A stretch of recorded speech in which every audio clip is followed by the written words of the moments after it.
pour tous vos projets de construction ou de rénovation. Soka Vitre manolotra anao ny vavao. Soka Vitre, très sincèrement à votre service. Savy d'une option Tinao am Blue Line TV am Blue Line TV safidy tsara indrindra manolotra anao ny vavao.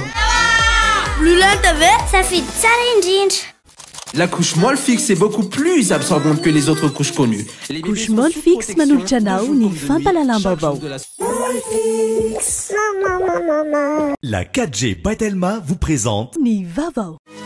Raha tianao hanaraka ny fivoaran'ny teknôlôjia hatrany ao an-tokantranonao ka mitady ny lafatra sy ny mora dia tongava nitsidika ny magasin Vista ampitany Saint-Georges tsara lalàna. Magasin Vista manolotra anao ny fampalalam-bavao.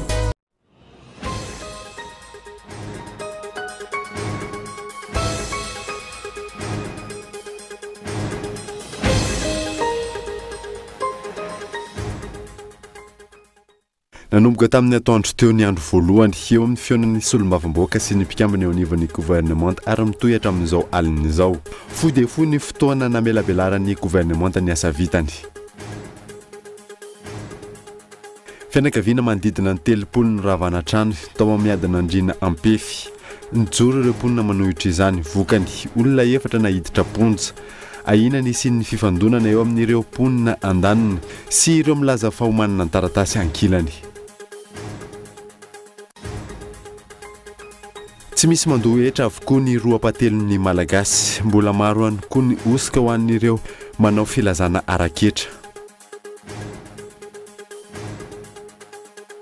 Nanao fivoriam-be ho fitakinana marina amin'ny filazana ho fandravana ny tsenan'ny petite vitesse androany ireo fikambanan'ny mpivarotra eny an-toerana. Mampanahy ireo mpivarotra ny fahitana ireo teratany vahiny mandrefy ny tsena. Maresaka iraisam-pirenena teratany Camerounais maro tsopinenana tany Libye no tafaverina ao Cameroun amin'izao fotoana izao. Antonany maro izy ireo no niaritra ny herisetra sy ny fanandevozana tao Libye. Nadidinireo arahanao afaka fotoana fohy.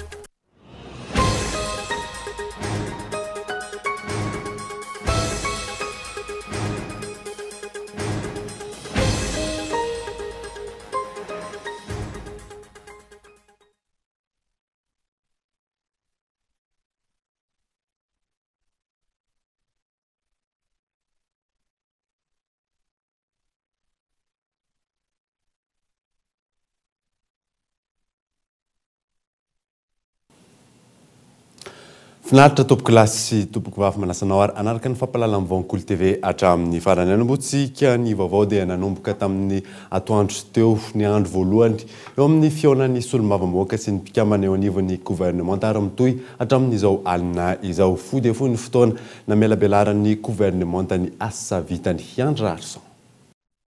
Efa tsy nagaga ireo solombavamboaka intsony ny fahataran'ny Prime Ministre ora telo teny amin'ny lampana teny miram-pirenena Tsimbazaza. Androany nandritry ny andro voalohany nanaovana ny fahefana mpanantanteraka tatitra ny asa vitany manoloana ny fahefana mpanao lalàna. Tsy nisy adiny ray nitatitra nataon'ny gouvernemanta ny asa nandritry ny enim-bolana farany tamin'ity taona ity dia androso avy hatramy tamin'ny fametrahana ireo solombavamboaka fanontaniana ny fiaonana.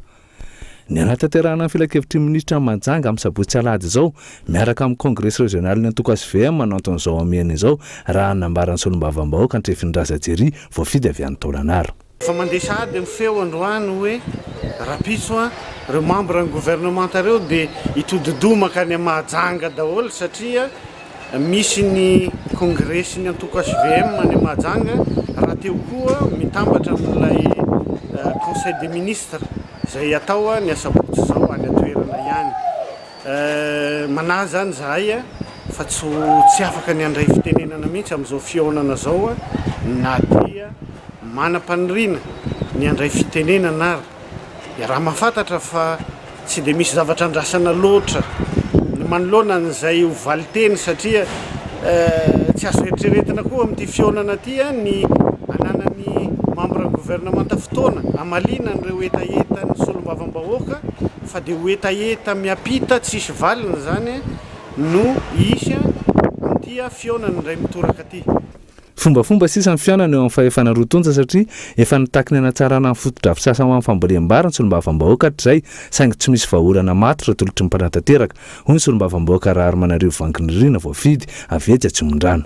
Voalohany indrindra dia fitaraina ny vahoaka tamin'izay rehetra naleha tany mikasika ny izay tena hoe tsy mbola ninana vary 500 arivo raha tsy tamin'izao fotoana zao zany dia mikaikaiky avoaka tsy takatry ny fahefa-mividy tsony le izy ny asa efa tsy misy fidiram-bola efa tsy misy dia indrindra ny taritako ny sain'ny mpitondra satria misy le fotodrafitra pamboleny ireny fa misy moa natomboka fa misy koa natomboka nefa ny hatramin'izao tsy misy résultat ohatra amin'izany le tsy apasika inona moa ny dikany raha tokony anetsa volana septambra na oktobra hatramin'izao mbola tsy miditra ny rano le maha-le asa nefa mino fa vola be ny nanaovana an'izy io olana ihany koa ny famoaham-pikambana amin'ny gouvernemanta didy tsy volana izay tena mamono ny vahoaka toy ny fandrarana ny vezivezen'ny omby any amin'ny faritra sambrano sy ny famarotana omby vavy sy ny zanak'omby antony izay angatahana fanafoanana io didy tsy volana io araka ny nambaran'ny solombavamboaka Solaimana Mahamodo voafito tany Ambanja.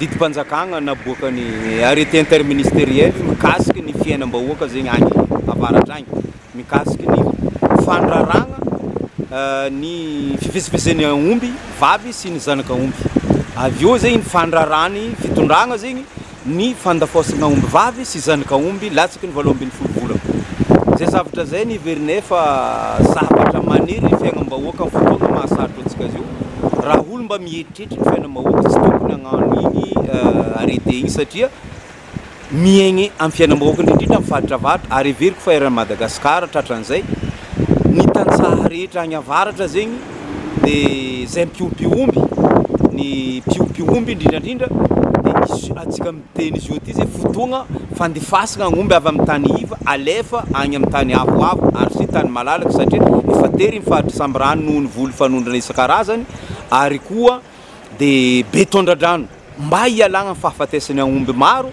sy ny vahoaka koa zegny mahaviany tantsaha isaka ny fotoagna fahavaratra ny aomby dia alefa mandeha amin'ny faritra Sofia amin'ny faritra Belobe sasantsasany maro indrindra zay mandeha agny amin'ny faritra Sofia kanefa atsika miteny atsika mivolagna azy io ty dia rarahagna mihitsy zegny ny fivezivezen'ny aomby tsy afaka mihetsiky ny tantsaha raha fandaharam-potoana ny Tsimbazaza itoram-pitso amin'ny folora maraina ty fihaonana amin'ny solombavamboaka sy mpikambana anivon'ny gouvernement ity raha ny vaovao voaraitiny Tsimbazaza ihany fangataha fametraha-panontaniana miisa 530 no voarainy ny birao maharitra.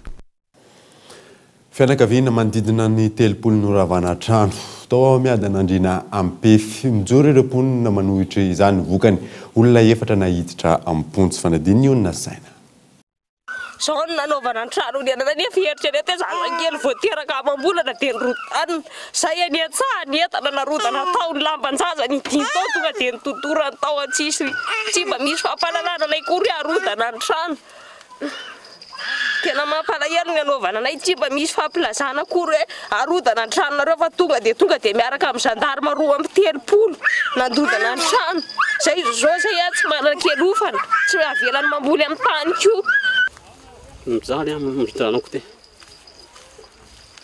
mbola tsy mahafiandreny satria mbola voarotoana dia efa amin'izao fijaliana maro dia saresa mba hoe misy ingady zany fa zany tena fijaliana maro amin'ny aliny ty mamay ohatran'ireny hafa any apatany ireny amin'ny any za misafosafo azy isaky mitaitra dia za misafosafo mampatory tahaka izay no fitantaran'ireo fianakaviana manodidina ny 30 ao Marikenda akadimbahoaka andrefana commune miadana andrina ampefy amin'izao fotoana izao antony misy olona milaza ho tompony ny tany honenan'izy ireo ka nitondra vatan-dehilahy ny volana may lasa teo nandrodana ny trano fonenana vokatra izay samy tady izay isitrihana ireo olona manodidina ny 510 ireo ty zao trano tsaretsiny zanatra vavy mba nindramana isitrihana nefa nitady be ato amin'ny alina rehefa avy ny orana miarinarina matory ato amin'ny trano ty ny afatapatana milena ny orana rehefa avy ny orana tsy misy afo mirehatra ny sakafo tsy masaka ny fatana mando raha ny fitantaran'izy ireo fitolahy mpiaramonina ny tompon'ity velaran-tany mirefy 770 hektara ity tamin'ny taona 1950 sy 790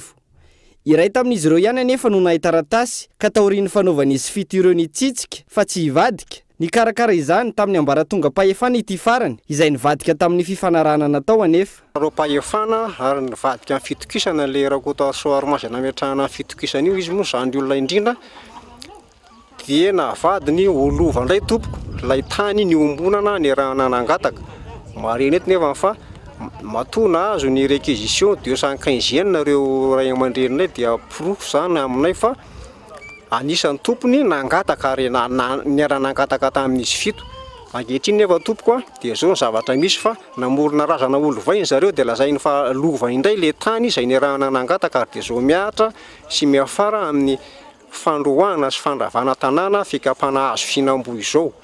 Ankilany ireo milaza fa tompony sy manana taratasy manambara fa ireo olona noravaina trano ireo no tsy te hisoratra ho isan'ny tompon-tany tamin'ny fotoana nanoratana izany. Nalainy vazaha le tany zany dia dadabe anay niady an'le izy. Iza le anaran'le dadabe? Rakotoarson Normand. Dia rehefa anona dia misy dia pizarana resy le vazaha sy hita teny Soavinandriana. Dia rehefa resy reo dia avy eo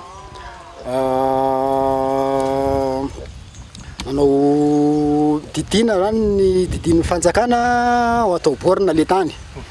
Dia teo anatrehan'izay olona 7 ry zareo no nanao nangataka an'le izy.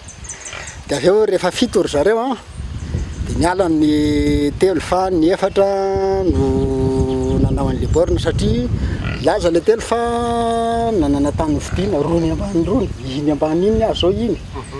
Amin'izao fotoana izao mifandrafy ireto mpiaramonina ireto ary niafara tamin'ny fampidirana ponja olona 4 ny fiandohany ny volana septambra teo. Miampy olona 12 hiatrika fitsarana ny 29 ny volana novambra ho avy izao. Tsy misy mandohetra avokoa ny roapatelon'ny malagasy ny fahabetsahan'ny sehatra tsy manara-dalàna eto amintsika ny mampitanga io ta io. Olana ihany koa ny fahabetsahan'ireo manao filazana osoka amin'ny hetra alohan'ny fanadiny miantarandriana. Tsy manao filazana raketra avokoa ny roapatelon'ny malagasy manerana ny nosy. Tsy misy afa-tsy ireo ray apatelo no mandohetra ary maro amin'izy ireo no manao filazana tsy marina amin'ny fandoavan'izany. Io fahabetsahany tsy fanarahan-dalàna ataon'ny mpiantsehatra samihafa io no isan'ny olana goavana tsy mampitombo ny tampampidy raketra. Tsy misy afa-tsy 1.2 faingo 9 isan-jato izany eto amintsika raha toka mahatratratra amin'ny 13 ka hatramin'ny 15 isan-jato any amin'ny firenena afrikanina mitovy amin'ny Madagasikara. Ny rehetrarehetra dia misy an'ilay tsy fanarahan-dalàna daholo na amin'ny lafin'ny varotra na amin'ny lafin'ny asa tanana na fampanofana trano na ny sehatra rehetrarehetra dia ahitana tsy fanarahan-dalàna daholo zany. Zany sehatra tsy mandohetra zany tsy misy afa-tsy anankiroa no ataoko hoe fosotra mahatonga an'izany. Na le olona mamokatra eto toerana dia tsy manao fanambarana ninina na le olona manafatra entana satria izay ihany ny zavatra hoantsika eto Madagasikara eto ary amin'ny teny tanàna rehetra na afarana na vokavy eto ihany dia na amin'ny lafiny iray na amin'ny lafiny iray zany dia samy misy daholo le tsy fanarahan-dalàna. Sehatra maro eto Madagasikara no tsy manao izay fandoavan-ketra izay avokoa. Raha ny fanazavan'ny ministra ny Teti-bola androany nandritra ny fankalazana ny 20 taona ny hetra. Misy sektera vitsivitsy hoe fa hita hoe tokony jerena momba azy ary asa amin'izay tsika sektera mine, sektera forêt, sektera pêche dia ny lavanilina koa aminareo izay any sava. Misy vola be dia be mandehandeha eo, misy raha be dia be mandeha eo kanefa tena tsy miditra ty amin'ny kitapon'olona mpanjakana. Ny tsy fahafantarana na fahatahoran'ny vahoaka ny sampandraharany hetra ihany koa no isan'ny antony tsy maharisika ny olom-pirenena andohetra. Raha tsy ahivina ny hetra tambatra, hetra mitataom-bidy na ny TVA, droit d'accise no isan'ny mampiditra vola betsaka indrindra amin'ny kitapom-bola mpanjakana. Fotoana ny dokavarotra isika izao aorianan'izay no anarahantsika ny toy ny vaovao izay ahitantsika ny hevitra amin'ny fisian'ny taxi moto eto andrenivohitra ao koa ny fivorimben'ny fikambanan'ny mpivarotra androany amin'ny filazana fa fandravana ny petite vitesse. Ndahoary.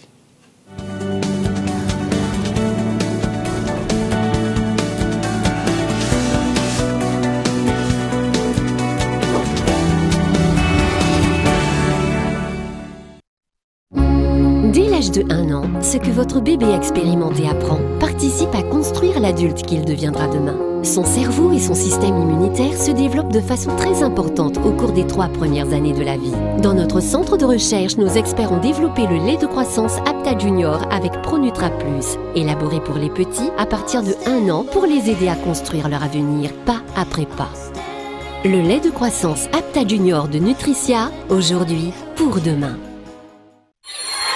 Oltia, taliana tia. Miss the sani mem la be fona. Nena tunami. Mana ya? Mana daga tele na fela champa chonte sie. Nena certo como terapeuta. Tala kun cer foot. Teteli champa. Sam Blue Line TV taolene san teliana ro chane. Miaraka bouquet magique au Blue Line TV. Msafdiana option anakrouz et tinao. Documentaire, telenovelas, film, dessin animé, la sport, un vide telo à la rage. Blue Line TV, ça fait challenge. Mesdames, messieurs, chers parents, voici Théo, le bébé qui consomme le plus de liquide au monde. Le monde entier parle de lui. La vraie question est de savoir, quelle couche peut absorber autant de liquide? Quelle couche Théo utilise-t-il? Mon fils Théo utilise bien sûr la couche de bébé la plus absorbante, la couche Molfix. La couche Molfix est beaucoup plus absorbante que les autres couches connues. Les bébés sont sous protection de jour comme de nuit, chaque jour de la semaine. Molfix. Maman. Ampiko hiakatra ao anaty taxi be ny olona manana fahasembanana ara-batana. Ho antsika chauffeur, tena leo mba omena toerana voatokana foana ny mpivoaka sanjoky olona rehefa manao taxi be. Miala nosy, aleo miteny foana isaky ny ary mba ho fanampiana ny jambo. Manaja tompoka, mba raisikely ty olona manana fahasembanana raha-tsainy ty chauffeur aloha fa sahirana izy ary. Ndao ifanampy, ndao ifanohana satria olona aloha vao manana fahasembanana. Être top avec les nouvelles technologies, c'est choisir les meilleurs produits en informatique. Alors faites le bon choix chez Solitech. Revendeur agréé de la marque Netgear, Solitech est aussi un carrefour des grandes marques de constructeurs informatiques. Solitech vous propose une large gamme de consommables et matériels performants et originaux. Alors rendez-vous chez Solitech Antakaville ou appelez au 020 22 205 75. Solitech, votre solution en informatique. Je suis bien, mon argent est sécurisé. Je suis libre, tout mon argent est disponible immédiatement. Je gère mes comptes 24 heures sur 24, 7 jours sur 7. Je savoure la simplicité. Je profite de tout faire avec mon téléphone. J'ai du temps en plus pour les miens. J'adore chaque instant. Je suis gagnant sur tous les plans. Mvoul to Bank, Bank to Mvoul. Tout mon argent disponible à tout moment, gratuitement, où que je sois, pour toutes mes actions. Rendez-vous vite dans votre agence BNI. Mvoul, simple, immédiat, sécurisé. Raha ampitso ihany varoboba lehibe indrindra ato amin'ny Shoprite. Zoma amin'ny dorehitra fihenam-bedy hatramin'ny 10 isanjato amin'ny entana voafantona. Ny spaghetti Villa 500 grammes 1000 ariary. Ny lait concentré Potogold 390 grammes 1700 ariary. Ny sardine à l'huile Julie 125 grammes 1750 ariary. Ny jus Ceres 1 litre 4000 ariary. Raha iandro ihany ny zoma amin'ny dorehitra angana ary sao tsy mahatratra. Vidiny entana mora ny 24 novambra ihany. Isokatra manomboka amin'ny 7 ora maraina hatramin'ny 8 ora alina ny magazay rehetra. Tolotra voafetra. Shoprite, ny mora indrindra hatrany.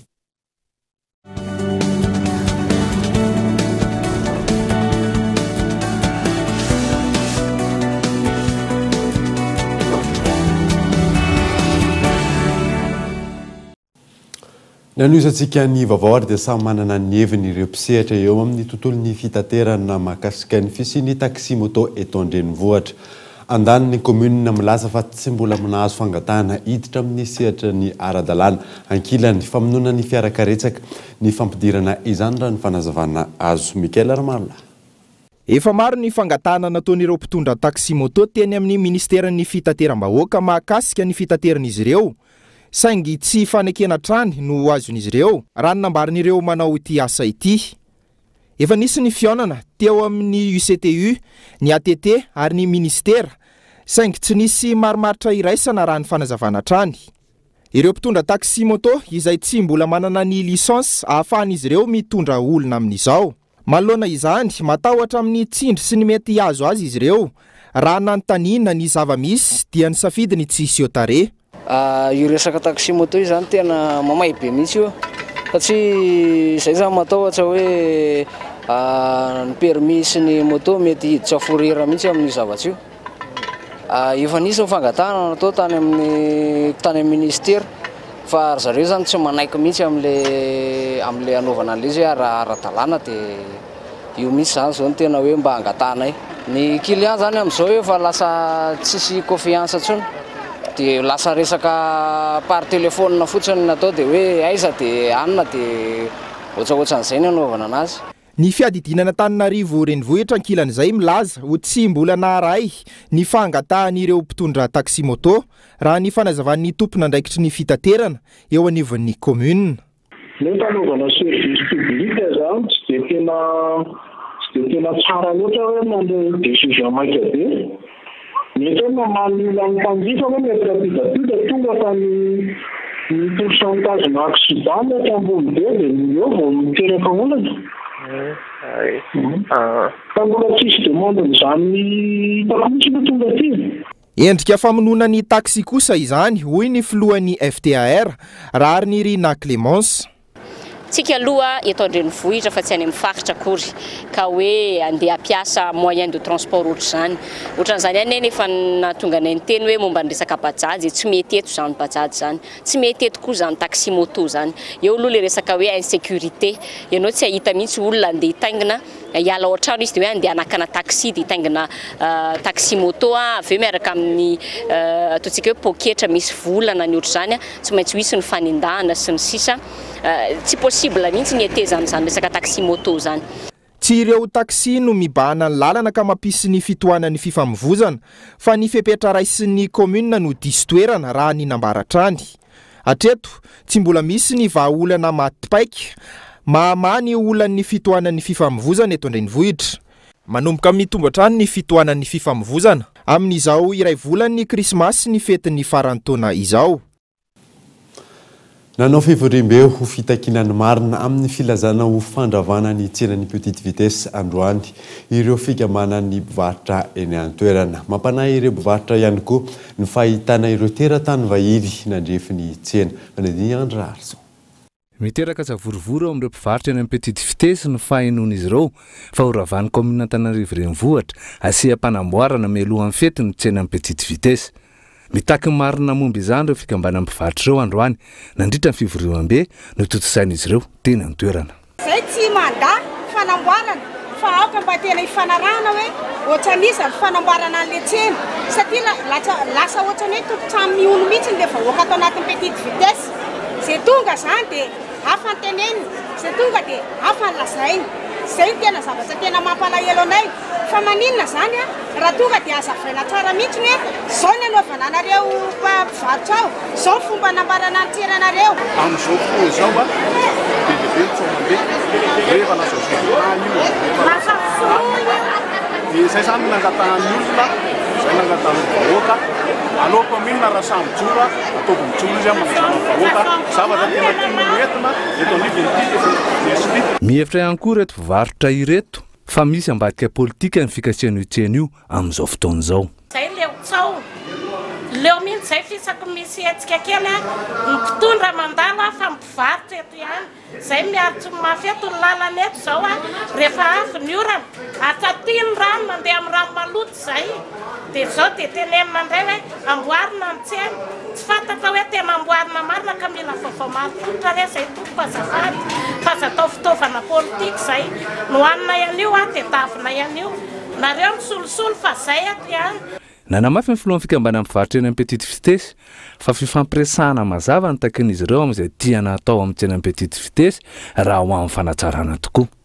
Fa ny vahoaka koa tsy hoe olona inona moa olona tsy tia fandrosoana ka hoe hitabataba sy anakorotana fa le vahoaka zany manaka lamina dia efa milamina ny eto commune ary zay mihitsy ny zavatra apetraka hoe lamina fitondrany commune ny fandaminana milamina zay fa rehefa tsy milamina kosa ny fitondrany commune n'izy ity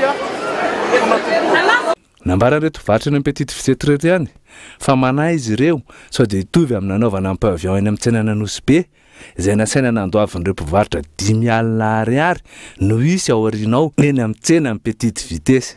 Milaza ny tsy emotra ny fitakiana fionana amin'ireo tompon'andraikitra voalohany eo anivon'ny commune Antananarivo renivohitra ireto fikambanana mpivarotra eny an-toerana ireto.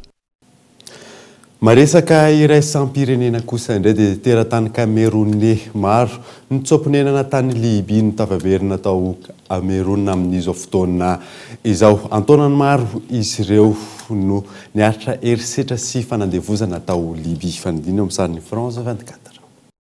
Tafaverina somatsara ao Cameroun no mpisopinenana taona vitsivitsy aty aoriana. Herisetra tsy fananjana ny zon'olombelona fanandevozana no nian'izy ireo tany Libye. Mbola hita sokitra eny amin'izy ireo nitakaitra vokatra izany herisetra izany hatramin'izao. Jereo ny lohako io zao takaitra azo tamin'ny vy. Niala tao Cameroun folo volana lasa izay ity lehilahy ity ary nanantena fa hiazo any Europa tamin'ny lala Mediterranée.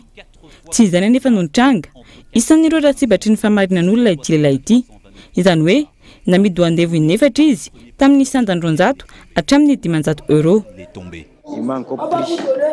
Mbola noraisiny indray izay ary nentiny amidy tamin'ilay toerana antsoina hoe Brak. Tao izahay dia andevon'ireo olona tao amin'io toerana io. Tsy misy manontany hoe inona no sakafonay. Tsy misy manontany ihany koa hoe mangetaheta ve izahay. Nampidirina tao amin'ny sahana voanjo izahay. Noterena ny asa io sa io izahay ary tsy afaka nitsangana. Efa nisy taminay aza no maty.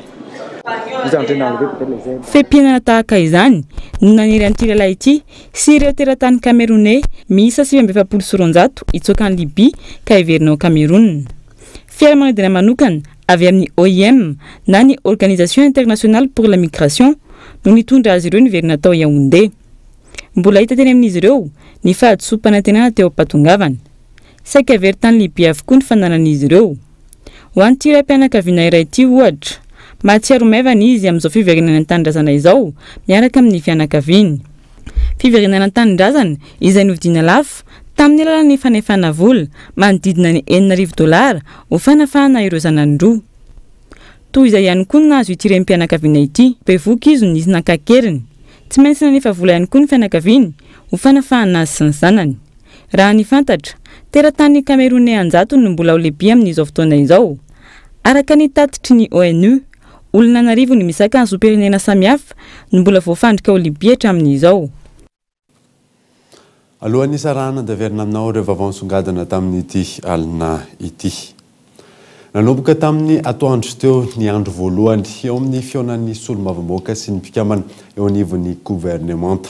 Fohy dia fohy ny fotoana namelabelarany gouvernemanta ny asa vitany. Fianakaviana manodidina ny 300 no ravana trano tao amiadan'Andriana Ampefy. Nijoro ireo mponina manohitra izany vokany olona 4 no nahiditra amponja. Ary farany moa dia nanao fivorim-be ho fitakinany marina amin'ny filazana ny fandravana ny tsenan'ny petite vitesse androany ireo fikambanan'ny mpivarotra eny an-toerana. Izay mamarina vaovao tamin'ny ity alina ity soranao nanaraka izany sorana manoka ihany koa amin'ireo mpanaraka ny vaovao Kolo TV any amin'ny faritra indrindra ireo manaraka izany amin'ny alalan'ny FM Toamasina DSTV Antsiranar TNTV Fianaratso Soavamanitra dia veloma amin'ny fodaolo tompoko.